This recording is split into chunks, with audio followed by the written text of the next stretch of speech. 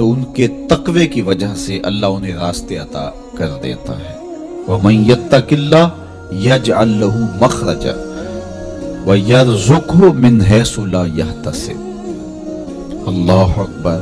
ارشاد فرمایا کہ جو اللہ سے ڈرتا ہے، تقوی اختیار کرتا ہے، اس کے لیے ہم مصیبت سے نکلنے کے راستے پیدا کر دیتے ہیں، اور اللہ جل شانہ اس کے لیے وہاں سے رزق عطا کرتا ہے جہاں سے اسے گمان بھی نہیں ہوتا ہے۔ تو یہ تقوی کا نتیجہ ہے جو اہل تقوی کو نصیب ہوتا ہے۔ تو حضرت شیخ نے 10 وہ امور بتائے جو اپنے اوپر لازم کر لینے سے تقوی نصیب ہوتا ہے۔ سب سے پہلی بات آپ فرماتے ہیں زبان کو غیبت سے بچائے۔ اتقاء کے حصول کے لیے زبان کو پاک کرنا ضروری ہے۔ انسان کے زیادہ تر گناہ اس کی زبان کی وجہ سے ہے، اور غیبت یہ بدترین عمل ہے، اور اس کو بدکاری سے بھی برا قرار دیا گیا ہے۔ الغیبت اشد من الزنا۔ تو اپنی زبان کو غیبت سے بچائے۔ دوسری بات ارشاد فرمائی کہ بدظنی سے بچے، کسی سے خواہ مخواہ بدگمان ہو جانا اور اپنے دل کو کسی کے لیے میلا کر لینا اور اس کی بدگمانی دل میں پالنا، تو یہ تقوی کے منافی ہے۔ تو کسی کی بدگمانی سے، بدظنی سے اپنے دل کو بچائے، زبان کو غیبت سے بچائے، دل کو بدگمانی سے بچائے، اور مسخرہ پن سے بچے، بات بات پہ ٹھٹھے مار کے ہنسنا اور اس طرح کی زندگی بسر کرنا۔ اور آج کل تو جب بھی دوست احباب اکٹھے بیٹھتے ہیں تو سنجیدہ اور متین باتیں کم ہوتی ہیں، زیادہ وقت لطیفوں میں ہی کٹ جاتا ہے۔ انسان کو خوش مزاج ہونا چاہیے، اس کی طبع میں شگفتگی ہونی چاہیے، لیکن شگفتگی، خوش مزاجی اور مسخرہ پن میں فرق ہے، اس کو سمجھنا چاہیے۔ سنجیدہ اور متین زندگی یہ مومن کی زینت ہے، انسانیت کا حسن ہے۔ اس لیے تقوی کے حصول میں مانع ہے مسخرہ پن۔ اگر کوئی شخص متقی بننا چاہتا ہے تو اس کو سنجیدہ اور متین بننا ہوگا۔ طبیعت کی خوش مزاجی یہ معنی نہیں ہے، لیکن مسخرہ پن اور چیز ہے، اس سے روک دیا گیا۔ چوتھی چیز حضرت شیخ احمد فرماتے ہیں کہ اپنی آنکھ کو حرام سے بچائے۔ اپنی آنکھ کی حفاظت کرنے سے تقوی حاصل ہوتا ہے۔ جب آنکھ خراب ہوتی ہے تو دل خراب ہوتا ہے، جب دل خراب ہوتا ہے تو پھر پورا بدن خراب ہو جاتا ہے۔ اس لیے وہ دروازہ جو کھلا ہے اور اس سے بدی شر اندر اتر رہی ہے، اور پھر اس سے آپ کا سارا نظم ہستی برباد ہو رہا ہے، تو اس دروازے کو بند کریں۔ تو اپنی آنکھ کو حرام سے بند کریں۔ پانچویں چیز ارشاد فرمائی ہمیشہ سچ بولے۔ جھوٹا شخص کبھی متقی نہیں ہو سکتا۔ اتقاء کے حصول کے لیے اپنے آپ کو سچ کا خوگر بنانا ہوگا۔ سچ کے بغیر کبھی نہ بولیں۔ جھوٹ بولنے والے کی زبان سے شر پھیلتا ہے، اور جب کوئی شخص جھوٹ بولتا ہے تو حدیث پاک میں آتا ہے اس سے بدبو نکلتی ہے، جس کو عام لوگ تو نہیں سونگھ پاتے، لیکن اللہ کے فرشتے 1 میل دور پیچھے ہٹ جاتے ہیں۔ تو مومن سچا ہوتا ہے، مومن جھوٹا نہیں ہوتا، اور تقوی کے اصول کے لیے سچ شرط ہے۔ چھٹی چیز ارشاد فرمائی ہر حال میں اللہ کا احسان مانے۔ جب کوئی بھی انسان پر بہتری آئے تو اس وقت یہ کہے کہ یہ میرے رب کا احسان ہے کہ مجھے یہ حاصل ہوا ہے۔ بہت سارے لوگ اپنی محنت کا نتیجہ قرار دیتے ہیں، کہ یہ میں نے کیا تو اس کے نتیجے میں یہ ملا. بسا اوقات آپ کتنا سیدھا کام کر رہے ہوتے ہیں، کتنی محنت کر رہے ہوتے ہیں، لیکن نتیجہ اس کے برعکس آ رہا ہوتا ہے. سیدنا علی المرتضیٰ رضی اللہ تعالیٰ عنہ فرماتے ہیں میں نے اللہ کو اپنے ارادوں کی شکست سے پہچانا. تو یہ اس کی کرم نوازی ہے کہ اس نے ایسا کر دیا. صحت میرا کمال نہیں، یہ اللہ کی عطا ہے. علم میرا کمال نہیں، یہ اللہ کی عطا ہے. لہجوں کی خوبصورتی یہ اس کی عطا سے ممکن ہے. اس نے آنکھوں میں روشنائی رکھی، اس نے توفیق عمل نصیب فرما دی، اس نے اچھائی کی راہوں پہ گامزن کیا. ماہ صیام میں روزہ رکھنے کی توفیق ہوئی، صلاۃ التراویح میں حاضری کا موقع میسر آیا، دیگر صالح اعمال تلاوت کلام مجید نصیب ہوئے. تو مت سمجھے کہ یہ کوئی میرا کمال ہے. اللہ کا احسان مانے گا تو غرور پیدا نہیں ہوگا، تکبر پیدا نہیں ہوگا. تو ہر حال میں اللہ کا احسان مانے، جو بھی خیر اس کو ملے وہ کہے یہ میرے رب کی طرف سے ہے. اور اگر اس کا کرم نہ ہوتا تو یہ عمل مجھے نصیب نہ ہوتا. اور کتنے عمل ہیں کہ نصیب ہونے کے بعد عجب سے، تکبر سے، ریاکاری سے برباد ہو جاتے ہیں. کیتی کتری پئی کھو محمد تے سکہ بنیا زردہ. کتنے عمل ہیں کہ برباد ہو جاتے ہیں. تکبر آ گیا، عجب آ گیا، ریاکاری آ گئی. تو یہ اس کی طرف سے ہی ہے. تو جب یہ کہے گا تو عجب، تکبر، غرور کچھ پیدا نہیں ہوگا. تو پھر عمل قبول ہوگا اور انسان تقوی کی منزل تک پہنچے گا.